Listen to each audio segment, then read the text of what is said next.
நீங்கள் மாடாக இருந்தால் இந்த 17 விஷயங்களை கண்டிப்பாக செய்யக்கூடாது. நீங்கள் முழுமையாக வெள்ளையாக உங்கள் பிளாக் ஸ்பாட்ஸில் ஃபேர் அண்ட் லவ்லி அப்ளை பண்ணக்கூடாது. உங்கள் ஆபீஸில் சம்பளம் போட்டால் அந்த பணத்தை அப்படியே சாப்பிட்டு விடக்கூடாது.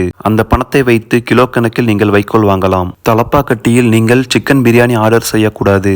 ஏனென்றால் நீங்கள் மாடு, சிக்கன் சாப்பிடக்கூடாது. உங்கள் வீட்டில் பார்ப்பதற்கு புல் போன்று இருக்கக்கூடிய கால் மிதியை புல் என்று நினைத்து சாப்பிட்டு விடக்கூடாது. அதேபோல் ஏதாவது ஒரு கடையில் கேட்டில் புல் என்று எழுதியிருந்தால் அது உண்மையாகவே புல் என்று நினைத்து சாப்பிட முயற்சி பண்ணக்கூடாது. நீங்கள் ஒரு ஆட்டை பார்த்து ப்ரோ உங்க தாடி ஸ்டைலா இருக்கு, என்ன ஆயில் யூஸ் பண்ணி வளர்த்தீங்க என்று டிப்ஸ் கேட்கக்கூடாது. வயதானவர்கள், குழந்தைகள் மற்றும் பெண்களை முட்டக்கூடாது. நீங்கள் தியேட்டருக்கு சென்றால் அங்குள்ள சீட் கவரை மென்று சாப்பிட்டு விடக்கூடாது. உங்கள் பாலை நீங்களே குடிக்க கூடாது. நீங்கள் வண்டி ஓட்டும் பொழுது டிராபிக்கில் மாட்டிக்கொண்டால் ஹார்ன் அடிக்க தேவையில்லை, மா என்று கத்தினால் போதுமானது. நீங்கள் ஹெல்மெட் அணியாமல் வண்டி ஓட்டும் பொழுது உங்களை டிராபிக் போலீஸ் பிடித்து விட்டால் அந்த போலீஸுக்கு லஞ்சமாக உங்கள் பாலை அவர் வாயில் ஊத்திவிடக்கூடாது. நீங்கள் மெட்ரோ ட்ரெயினில் பயணம் செய்யும் பொழுது கேட் பக்கத்தில் நின்று மக்களுக்கு இடையூறாக வழியை பிளாக் செய்யக்கூடாது. நீங்கள் பீஸா ஆர்டர் செய்யும் பொழுது வைக்கோலை எக்ஸ்ட்ரா டாப்பிங்ஸ் போட்டு கேட்கக்கூடாது. நீங்கள் ஆத்தில் அல்லது குளத்தில் தண்ணீர் குடிக்கும் பொழுது கேர்ஃபுல்லாக குடிக்க வேண்டும். இல்லையென்றால் உங்களை முதலை மயிராண்டி முழுங்கி விடுவான். உங்களிடம் கொம்பு பெருசாக இருக்கின்றது என்று